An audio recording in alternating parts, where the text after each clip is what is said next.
Hello दोस्तों आज मैं आपको 21वीं सदी में न्यूरो साइंस में सबसे खास रिसर्चर्स में से एक रिसर्च की संबंध में जानकारी देना चाहता हूँ।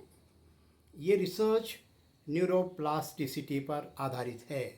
न्यूरोप्लास्टिसिटी जैसे कि हम समझ पा रहे हैं, इसमें दो वर्ड्स हैं, न्यूरो एंड प्लास्टिसिटी। न्यूरो का मतलब होता है हमारा न्यूरॉन या हमारा ब्रेन, और प्लास्टिसिटी का मतलब होता है ऐसे पदार्थ जिनकी कंडीशनिंग चेंज करने पर वो अपने शेप और साइज़ को चेंज कर लेते हैं। तो बहुत क्लियर है कि अगर हम इसको अपने ब्रेन के ऊपर अप्लाई करने की कोशिश करें तो हमारे ब्रेन की वो टेंडेंसी, वो व्यवहार, वो क्षमता जिसमें कि वह अपने व्यवहार को चेंज कर सकता है। व्यवहार का मतलब यहाँ पर माइंड मैपिंग से है। हमारे तमाम जितने भी अनुभव हैं वो हमारे ब्रेन के अंदर अलग अलग इमेजेस के रूप में विद्यमान हैं, और इन इमेजेस को हम न्यूरो मैपिंग्स भी कहते हैं। यानी कि हम कह सकते हैं कि हमारे तमाम अनुभव हमारे ब्रेन के अंदर न्यूरो मैपिंग्स के रूप में निहित हैं, और यदि हम इन न्यूरो मैपिंग्स में परिवर्तन कर सकें, कुछ बेहतर करने के लिए उनमें परिवर्तन कर सकें, तो यही न्यूरोप्लास्टिसिटी कहलाती है। अब प्रश्न यह होगा कि कैसे हम ये सब कुछ कर पाएंगे। इसको करने के लिए हमें किसी आउटर एजेंट की ज़रूरत पड़ती है, और ये आउटर एजेंट एक स्टिमुलेशन का काम करता है, और इसे हम एक्सटर्नल न्यूरोट्रॉपिकल फैक्टर के नाम से जानते हैं।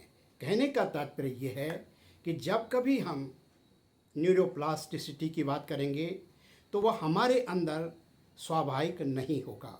उसे हमें बाहर के दुनिया से अपने अंदर इंस्टॉल करना होगा। उस समय, परिस्थितियों, ज़रूरत के हिसाब से वह तय किया जाएगा, लेकिन यह बहुत ही मददगार साबित होता है।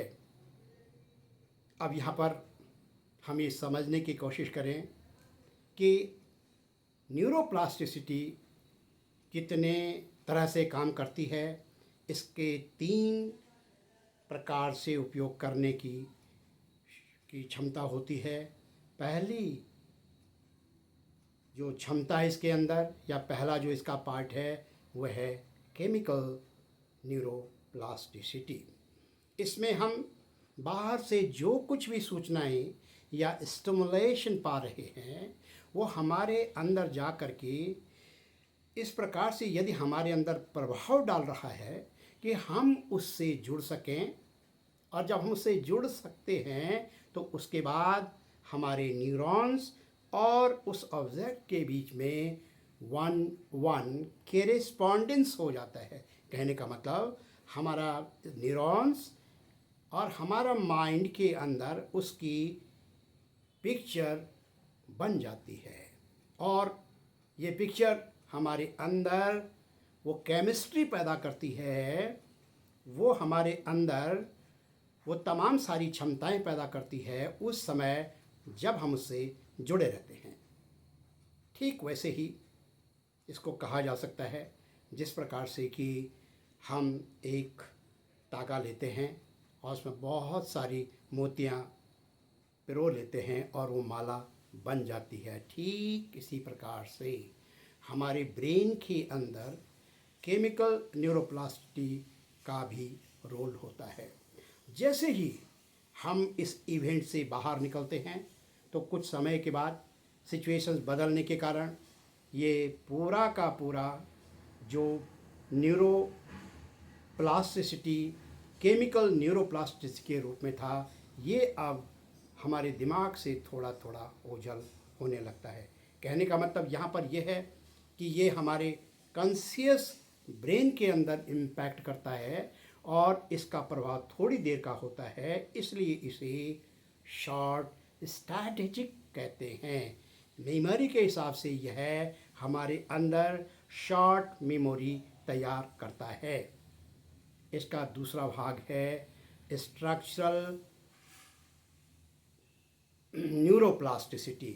स्ट्रक्चरल न्यूरोप्लास्टिसिटी में अब मान लिया जाए कि हम जो अभी केमिकल न्यूरोप्लास्टिसिटी है उसको हम शिद्दत से बार बार लगातार लंबे समय के लिए पूरे फीलिंग के साथ में इसका अभ्यास कर रहे हों, इसको रिपीटेडली अभ्यास डालकर इसको अपने माइंड से बॉडी तक इसको पूरा का पूरा रन करवा रहे हों, इसका अब इम्पैक्ट यदि बड़ा कर दिया जाए तो हमारे ये सब कॉन्शियस माइंड में चला जाता है और इसका जो माइंड मैपिंग है अब ये पहले से बड़ा हो जाएगा।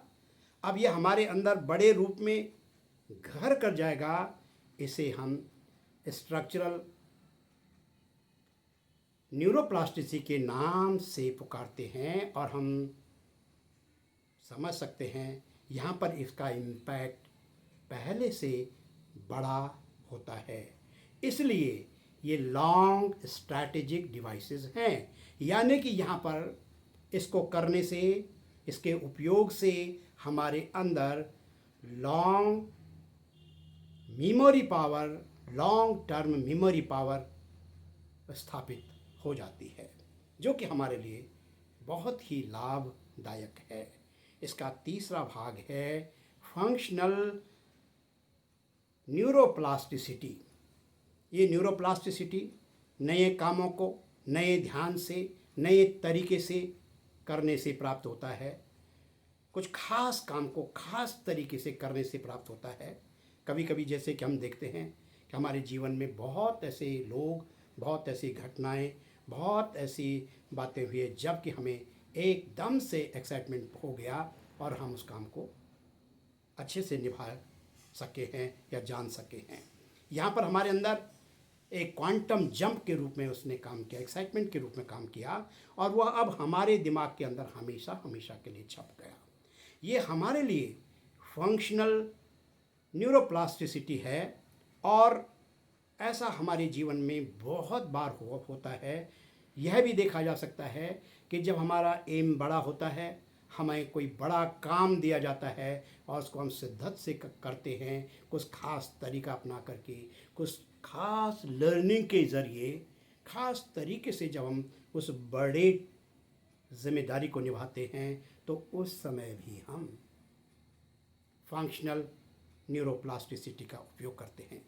यह संभव तभी होता है जबकि हमारी जो कार्य करने की क्षमताएं हैं वो बड़ी हों, हमारा माइंडसेट बड़ा हो और ऐसा करने से हमारे अंदर नए नए न्यूरो सर्किट्स बनते हैं, नए न्यूरो सिनेप्टिक कनेक्शंस बनते हैं और ये हमारे लिए बहुत ही आवश्यक है। इसमें कुल मिलाकर के नए पाथ्स बनते हैं जो कि हमारे जीवन में हमें नई नई सिचुएशंस में नए तरीके से डील करना सिखाती हैं और ये हमारे लिए बहुत ही हितकर हैं।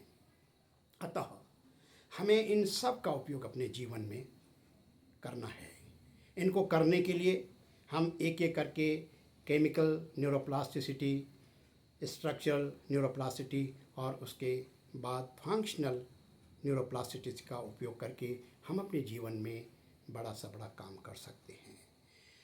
इन दिनों न्यूरोप्लास्टिसिटी का उपयोग बहुत सारे क्षेत्रों में किया जा रहा है।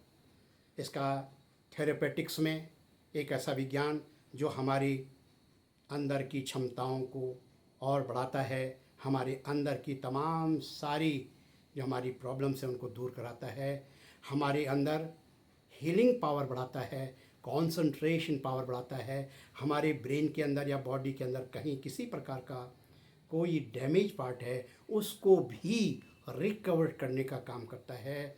ये हमें मेंटल प्रॉब्लम से निजात देने के काम आता है।